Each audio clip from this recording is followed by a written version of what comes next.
it was a woman decided to go outside on a sunny day to water her plants. And as she walked outside, she found three men standing in her lawn. One of the men was dressed very successful and he looked very wealthy. Another man looked very athletic. And it was another man that he was very charming. So the man just caught her attention. So she asked the man if they wanted to come to her porch to get some cover from the sun while she was watering her plant that she may serve them some lemonade. So the man asked her, one of the men asked her, "Is your husband home?" And the woman replied, "No, he's not home from work yet." So the man said to her, "Well, we cannot come in unless your husband is at home." So when the man decided to stay and wait, when the husband get home, she ran to the garage to meet the husband and to tell them what had just taken place. He probably had some time had passed. So she described to the husband the situation that had just taken place. So then the husband said, "Well, I'm here now. Ask them to come in." So as she approached the man told her, "Only one of us can come in. Only one of them could come in." And the woman said, "Okay, let me discuss it with my husband." And the woman went back to inside of the house and asked the man and tell the husband, "Hon, only one of them will be able to come in. So we had to choose which one we wanted to come in." So the woman went back outside and he said, "Well, why do I have to choose? Why can all three of you can come in?" And one of them decided, say, look at me. I'm very athletic. If I come in, then you have to choose if you want me. I'm just very athletic. I'm very successful. Everything that I do is just success. Then the other one said, "Well, no, you may want it to have me because I am riches. I have all kind of money. So you may want to invite me in." So then the other one replied, said, "Well, perhaps you may want to have me. Don't you see that I have a pretty face? I may want to get invited in. So you have to choose which one of us you want." The woman went back inside and told her husband, we have to decide between success, riches, or the charming one that called himself love. So then the husband go back and forth and say, "No, I want riches inside of the house." Men always want the money. So then the woman say, "No, have success inside because he looks so athletic and we will be able to follow all his lead and we will be able to have a successful bodybuilder type like how he have and eat healthy and everything." And they went back and forth to decide and they could not come in with an agreement. So the woman went back and said, "Well, since we can't agree, what you think? Let's just choose the other option that we didn't consider." So she went outside and told the man and said, "Okay, after deliberating, we decided to go with love." And as she opened the door for the man that called love to come inside the house, the other two follow. Success and riches follow. And she said, "Oh, wait a minute. How can you come in if you told me only one of you could come in?" And Success replied, he said, "Well, wherever love go, I follow, and also riches follow. But if you would have choose me, Success, I just go solo. I don't need anybody. You look at this body. I don't need anyone. And riches have all kind of money, so he don't need anyone." So the moral of the story is that if you choose love, everything will follow. So that's one of the things that we wanted to make sure to bring you today and let you understand that love conquered it all.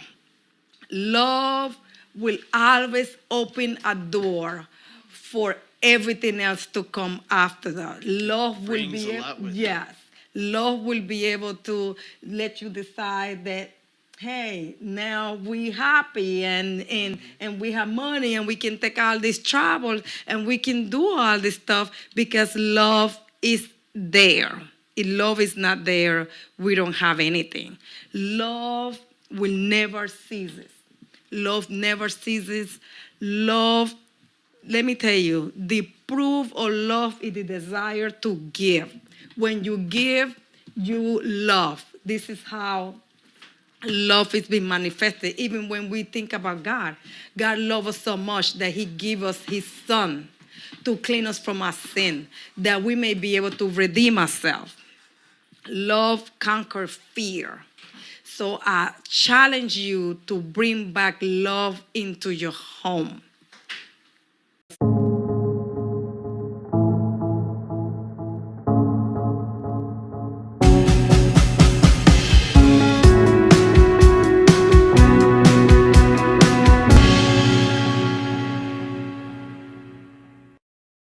Marriage.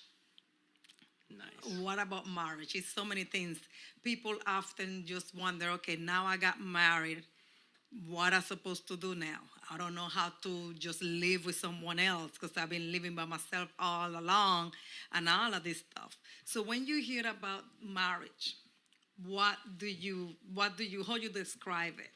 Well, for me, marriage is a covenant that you make in front of the eyes of God between two people, a man and a woman, to be together for their entire lives. Yes. As you can see, marriage is a verb. It's not a noun. Active. It's not a noun. Please hear this. It's not a noun. It's not something that you get, right? Mm-hmm. It's not something that you do. It's the way how you love your spouse. Exactly. Through the good, the bad, through sickness and health, if you have money or not. That is marriage. Yep. Love unconditional. So when a lot of people say marriage is 50-50, what do you think? I don't think so. Marriage is not 50-50. Divorce is 50-50 because everything gets split up.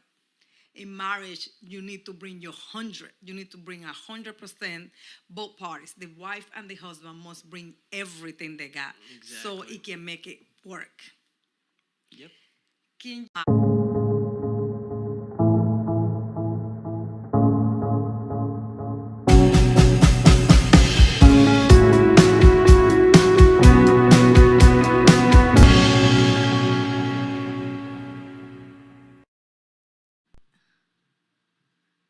Okay. So leaving and cleaving.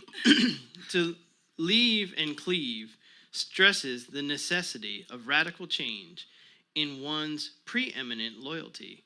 A husband is to transfer to his wife the primary familial loyalty. The responsibility is on the husband in the first place because a wise sense of security comes from being bonded to her husband. God designed marriage to operate as the most important relationship in our lives.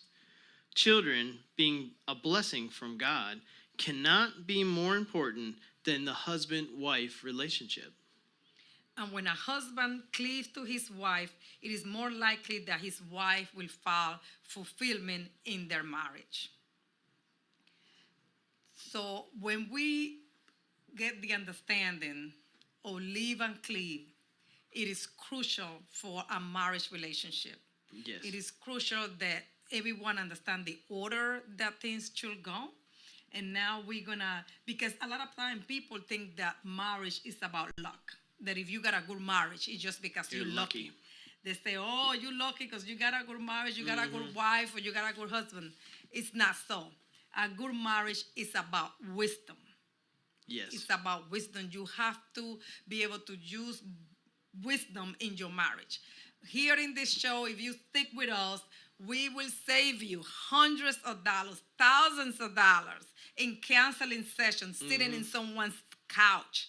Just sitting from your bedroom or from the comfort of your home, you will be able to take these principles that we will give you every week to be able to strengthen your marriage or fix a marriage that is at risk or is going through a challenging time right now. Absolutely. So let's just get your pen and paper and follow through with us with this session so you will be able to strengthen your marriage or fix areas in your marriage that require fixing.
equality. Since the early days of our history, women have had to fight for equality, and in a marriage, this should not be the case.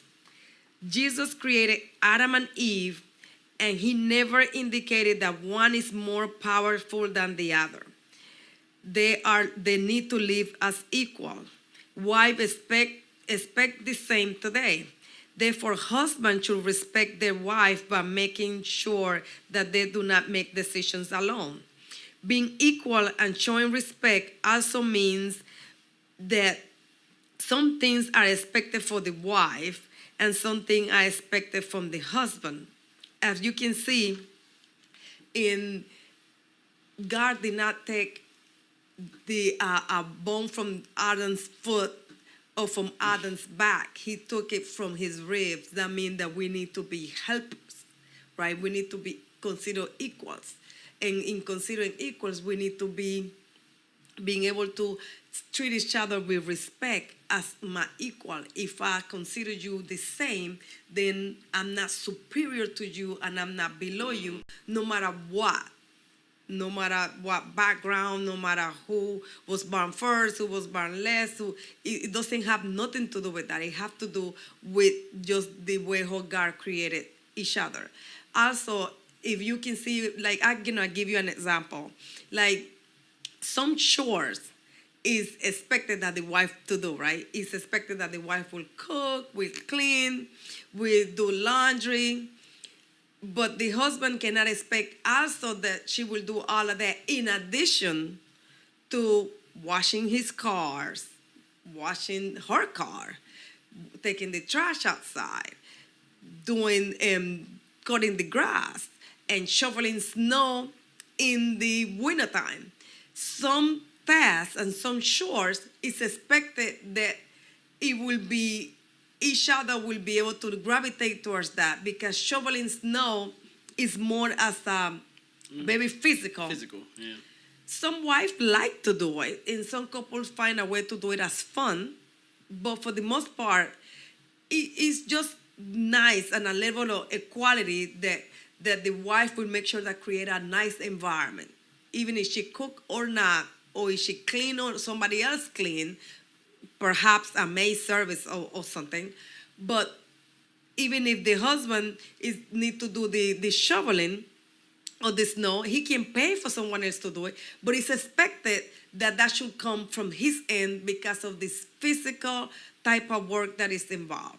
So as an equal, make sure that those things are taken into account as you develop different chores within your house to be able to keep the level of respect within the marriage. Yeah, and it's just like Sheila said. So God chose the rib of Adam to make woman. Well, it's interesting because the ribs protect the heart. Yeah. So if you think about it, that's very symbolic and yet very, very important.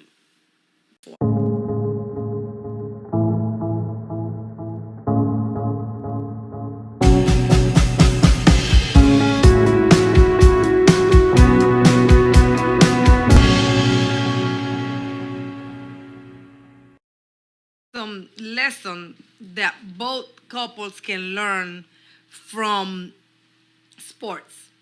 Now we got our first team sports that we're gonna discuss today is baseball. Baseball. So baseball, the take-home message from it is keep them guessing. This doesn't mean expecting your mate to read your mind. It means keeping some mystery and delight in your marriage. Yes, baseball, it was one of the first team sports that I played because it was so simple. Back in Panama, we play baseball with tennis balls and a broomstick. So you have to be able to know how to swing the ball with a little ball and a broomstick. And some of us will get a wider stick and they be able to swing the ball. So baseball, in most Latin countries, that's the first sport because it doesn't require that. It doesn't require much to be able to play. And it's always a lot of kids in the neighborhood. So that way everybody happen to be in one of the teams. So let's go with our number 2 sport. So number 2, Is volleyball. Volleyball. Volleyball tells us that practice makes perfect. The most often you share what is in your heart with your spouse and what your feelings are like to one another, then the stronger your marriage become. Volleyball is the sport that I play. So I was not good at serving at the beginning. So I needed to play. All my friends were so good at volleyball, and I had to try more than everybody else. I had to play and practice more and more, harder to become a good volleyball player. Obviously, I was not excellent because I didn't go to the Olympics, but I had to practice every day my serving, so my ball would not hit the net. I had to practice and practice and practice, and that's what you need to do with your marriage. Practice speaking to your feelings, to disclose your feelings to your husband. Practice being kind. Practice being nice to him, and to be able to communicate your feelings and the expectations. That way you will come so good at it. I have to admit, I would have liked to seen you playing some beach volleyball. Well, I didn't play beach volleyball. I didn't like to put in two-piece suits, so I play regular volleyball where it's 6 on one team and 6 on the other team. I actually didn't remember that it was 6 on 6. Yeah, volleyball. Yeah. That just goes to show you how much you know about sports. Yeah, I wasn't a volleyball player. I mean, I played pickup games, throughout my life, but never professionally. So let's go with our number 3. So number 3 is lacrosse. So people should know about that. It's very popular here in Maryland. So in lacrosse, we learn about fair fighting. So as we know, in lacrosse, you can do checking, which is where you can use your stick to block or try to loosen the ball from the other player. And oftentimes, lacrosse is also a really fast-paced sport. So between the checking and the fast pace, what we can learn from that is that couples must pace themselves in order to achieve victory for their team, and they have to do it in such a way that is constructive. So lacrosse, as we know, they don't play lacrosse in Panama either. No, I don't even think do they even know what a lacrosse stick looks like. No, they don't play lacrosse in Panama either. So it's a more, pretty much a good, not a Latin American sport. Yeah. However, what we learn from lacrosse is that you have to be able to you have certain rules that you have to follow. You cannot hit your opponent in certain areas. Mm-hmm. So you have to be able to fight fair. What we say about fighting fair, you can tell your husband or your wife, scream things that they have confide to you in secret, that they have confide to you as being your best friend, that now we arguing about the bathroom, who left the bathroom light on. Now I'm going to tell you all the stuff that you said to me in confidence. That's not fighting fair. That's like a low blow in boxing. You can't do that. Exactly. And it's not recommended for you to do that because it's not going to end right. Mm-hmm. It's not going to end right. It's going to go from one thing to the next, and it will turn badly very, very quickly. And just like we know, a shot to the head is going to get you penalized. So don't do it. I mean, we talked about the having house rules. Well, if you've mutually agreed on it, then don't go out of your zone and violate that on purpose. Yes. Let's go with our number 4 team sports, and that is basketball, one of my favorites. What basketball teaches is wait for the right moment. Although you should pick the right time to have a difficult conversation, don't wait too long before having the talk. So basketball, what it teaches, you have 24 seconds to shoot the ball. If you wanted to have difficult conversation with your husband, don't overdo it. Don't wait a week when everybody forgot about it to have a conversation on something that happened a week ago. So with timing, basketball teaches that you have 24 seconds. You have 3 seconds to cross over the line on the other side of the team, and you have 24 seconds to shoot right? From the minute your team hit the ball, get the ball. Don't wait too long, but wait the right time to shoot so you can score. Exactly. Right? Don't wait too long because they will call it off and you will just lose. You will have to turn over the ball to the other team. So make sure that you shoot the ball in the right time. Have the right conversation at the right time. Don't do it as soon as you plan. You arguing about the lights. Now you're talking about, okay, where we gonna go to our honeymoon? Yeah. Where we gonna go to our anniversary trip this next year? Where we planning to go? It's not the right timing. Yeah. It's not the right timing. Yeah, and just like every sport, many sports, you get multiple opportunities. So don't try to bring everything into, you don't bring everything into one shot. Yeah. There's probably 70 or 80 opportunities in a game to make a shot. Well, the same. Don't save up all your little discussions or conversations so that you're trying to deal with them all at once. Do them gradually and with good timing, and your outcomes are going to be more favorable. And remember, it's just the topic at hand. Don't bring another topic or what make you mad 2 months ago, what make you mad 3 years ago. Make sure that you keep one topic at a time and just discuss it in the right deliverance, the right tone of voice, and the right attitude, because that matters. Exactly. That make a difference. Let's go to our number 4 team sport. Actually, it's the number 5. It's hockey. So, hockey, when you have a shootout in hockey, it's preceded by a 2-minute break. There are many times when if you are having a disagreement, which you need to give the other person some space. We're not talking about separate vacations in the middle of an argument, but giving your spouse some time to gather his or her thoughts can result in a more healthy discussion. So, as we know, in hockey, if you commit a foul, you go to the penalty box, and it's like a little timeout. Well, that can be good and bad. I mean, it does mean that the other teammates have to fill in for you, and they call that a power play. So that means that you're at a disadvantage. But on the other hand, it forces the rest of the team to make up for that loss during that time. Yes, congratulations to the Capitals. Yeah. That won the Stanley Cup for the one time in a lifetime. Yes. They did it this year. Congratulations to Ovechkin that he came from so far away to win that Stanley Cup for the Capitals. Many we are times happy close about that. and never made it, and this time they made it. So Yes. It was truly so many people praying for them. So this time they was able to cross over the hurdle. See how you do the hurdle?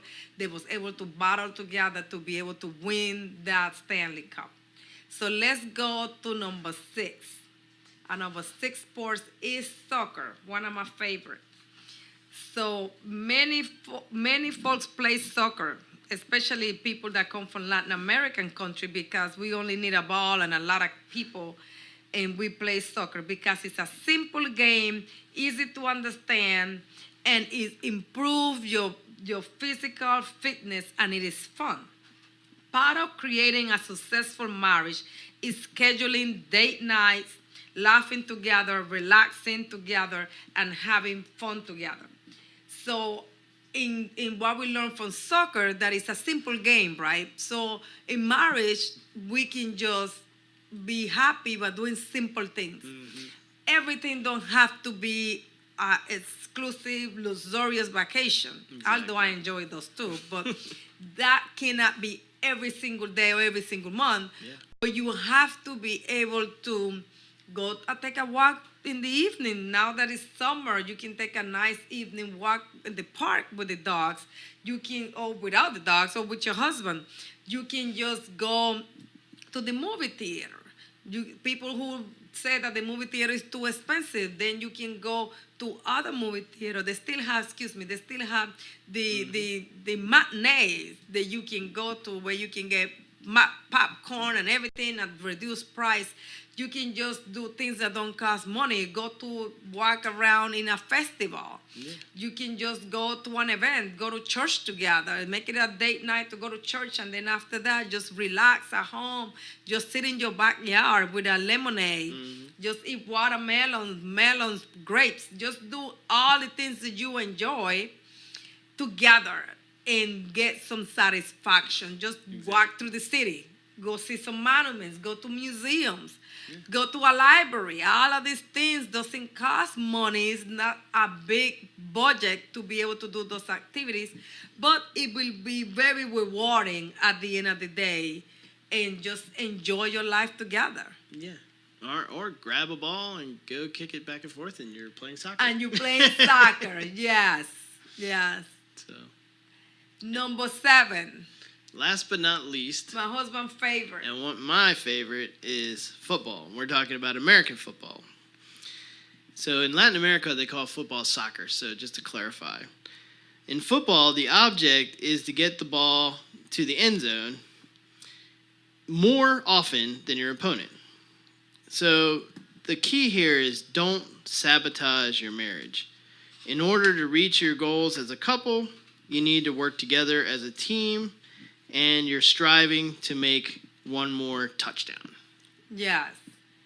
Football is a team sport that a lot of time people don't understand it, right? Mm-hmm. The thing to understand is that 2 different teams. You have the offense and you have the defense. Yep. So when the offense is in the field, the objective is to score a touchdown. I don't know how they call this team football because they're not really kicking it, they're throwing. So the real football is soccer in my world. So anyway, they play those, and they're being able to just, and then the defense on the other side, the objective is for them to keep the offensive team from scoring. Mm-hmm. So it's very physical. I don't like the physicality of it sometimes, but it's very physical, it's very aggressive, it's a lot of trash talking. We don't hear. You have to go to the live event to be able to experience those and to be able to see what go on in a football game.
Thank you for still holding on with me. I'm just a little bit under the weather, but I want to make sure to be here to share with you what was in our heart this week. And this topic is very important in our marriage. Yes. So we're talking about respect. Yes. So let's go to our lesson 7 point, love and respect. So love and respect. Men often define love differently than their wives, while women often don't know how to define respect. If both spouses have these needs, but don't know what they are, how can one satisfy the other? Without a definition, it's like trying to throw a dart at a board, but don't know where to aim. That's why we're here to help. Once you and your spouse understand what it means to love and respect each other, then relationship disasters can be avoided.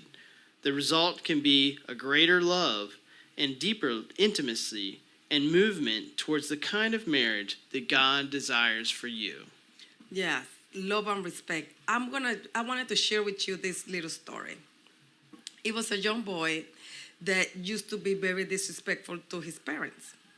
So he will get into this temper tantrum and be very angry. So the father told him, every time that you be disrespectful to us, you need to go and just hammer a nail into the fence, into the backyard fence.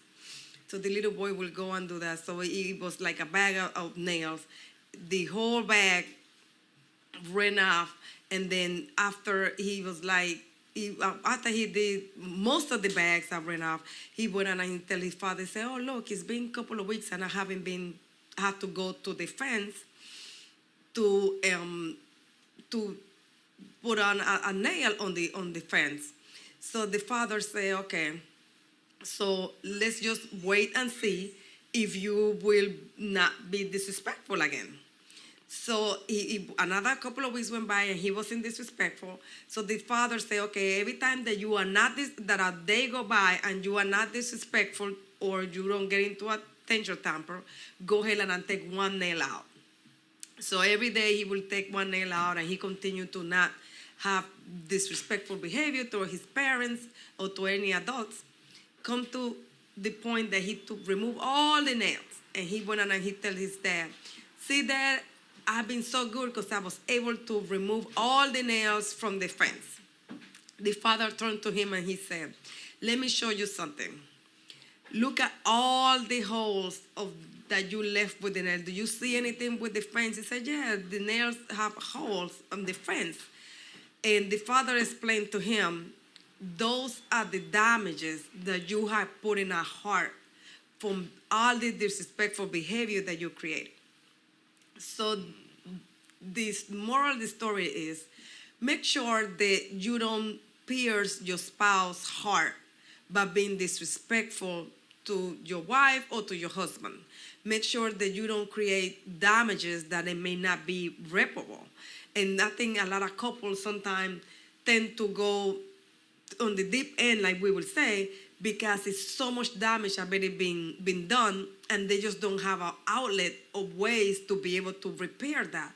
So what they do, they tend to just go away from the things of God, don't seek God and seek Bible study or counsel for people who really know God that can help them repair the damage that each other had created within each other's heart.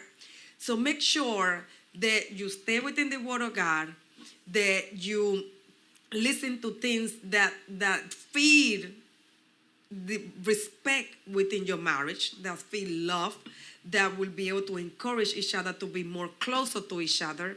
And if you are to the point where you have created damages to your spouse, make sure that you seek God, because He is so awesome that He can cover all those holes that no one else can do it, but God can. So make sure that you seek God in everything, in every area of your life, even when damage has been done to the marriage. Exactly. And that was a great story, because it just goes to show you that what our prayer is for this program and all of our programs is that you will learn tools to not drive those nails before you even start. Yes. Because just like the story said, even if you spend years trying to undo the damage, the damage is still there, and it leaves marks, it leaves holes. So it's very, very hard to repair the damage. In some ways, you can never take it back.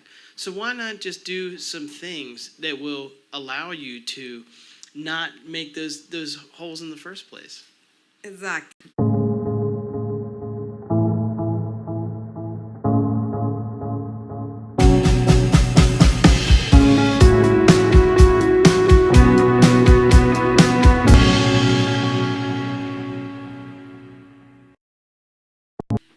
Resolving conflicts require forgiveness. The key to maintaining an open, intimate, and happy marriage is to ask for and grant forgiveness quickly. And the ability to do that is tied up with each other's relationship with God. Forgiving means giving up resentment and the desire to punish your spouse for something that they did. An act of will and to let the other person off the hook. As a Christian, you do not need to do this under duress, screaming and protesting about forgiveness. Rather, you need to do it in a gentle spirit with love and care. So I tell you all this to know that even if we look at Matthew 6:14, it says, God forgiving us, so we need to forgive the other person. So if you need God to forgive you, you also need to be able to forgive your spouse, especially your spouse. That's the person that you share, you bow your life to, you in health and in sickness, and in riches for poor, and you live in every living day. The first person that you see when you wake up, the last person you see when you go to bed. Yes. And it's so sad that you're gonna be not being able to be forgiven of your spouse whenever a situation arrives. Forgiveness is become such a hard thing. And people don't like to do it. They don't like to express it because they feel that, oh, they're losing. They feel like why am I gonna do this and why am I gonna do that? Now, also remember, you cannot be so vocal and scream out your house. And when the time comes, you want to go to your mother's house and ask your mother or your sister or your brother to call your spouse. Oh, forgive my little sister. You know, she get all off the way. No, you need to be able to go in person, talk to your spouse, and being able to be open and caring with them. Not over the phone. You can do it over the phone. Not on a text and think when you come home, send a text or send an email and think that when you come home, everything is rosy-dory. You have to be able to ask for forgiveness verbally, face-to-face, with a loving and caring attitude. Exactly. So my hope for you is that you will, being able to, as difficult as it sounds, you will work through conflict in marriage. I believe that when you have God, I believe this for you, that when you have God in your life, in your marriage, at the third core on a relationship, just like we have it in our logo, is the third core is you, your spouse, and God. If you include God into your affairs, you will always just being able to just get over whatever conflict, whatever crisis, whatever thing is going on in your marriage.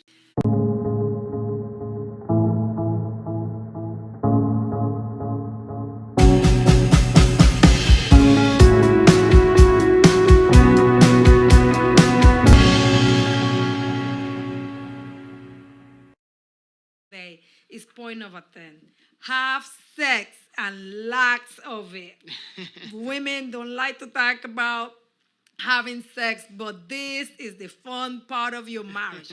Have sex. No one will charge you for it. No one will ever criticize you for it. Grab your husband and have sex.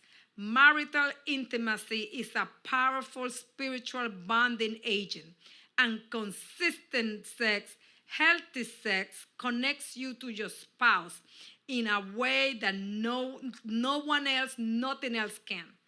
Sex is spiritually powerful because it's meant to point you towards deeper intimacy, not only with your spouse, but we also in the eyes of God. Intimacy in the bedroom can help foster spiritual intimacy and vice versa. I was talking to a friend and she was like, oh, my husband don't let me go. He don't know if he's gonna go to. I said, look, all you need to do is just romance him and make sure you have sex with him tonight and all this stuff. And she just stopped talking. She was like, okay, I'll see you tomorrow. Like if I was talking about something so abnormal. She had 3 kids, for God's sake. You have 3 kids. Where do you think they so came from? where did the babies came from? Where did you came from? Where did I came from? Yeah. It's inevitable. So enjoy sex, have sex, plenty of it, because it will make you stop fighting. For one, if you have more sex, you won't have time to be fighting. You won't have time to be disagreeing. You will just order in and spend some time with your husband. You wouldn't be nitpicking or everything that he leave in the room, throw down, or whatever she leave in the room, throw down. Just make sure, have sex. People don't like talking about it. But I am, and we are, because we're going to save you lots of money going to counseling session, talking about what's wrong. Yeah, they only have sex once a week. Some people twice a month. Come on, that's ridiculous. Have sex and lots of it. I said it. Have sex. That's what you need in your marriage. Some laughing time, some sex time, and intimacy. Sit around, have pillow talks with your husband. Have pillow talk with your wife. That's what's missing. That need to be rekindled and incorporated in your marriage. Then you won't have time to think about it deeper. You will be able to say, okay, we're going to grow together because I feel so much better. Last night was such good. Then the next night, and then you're looking forward for the other opportunity. Yeah, some people work hard, and sometimes different schedules don't allow you to have it as much as you like it, but incorporate it. Don't let it go 2-3 days without having sex. Have sex and lots of it.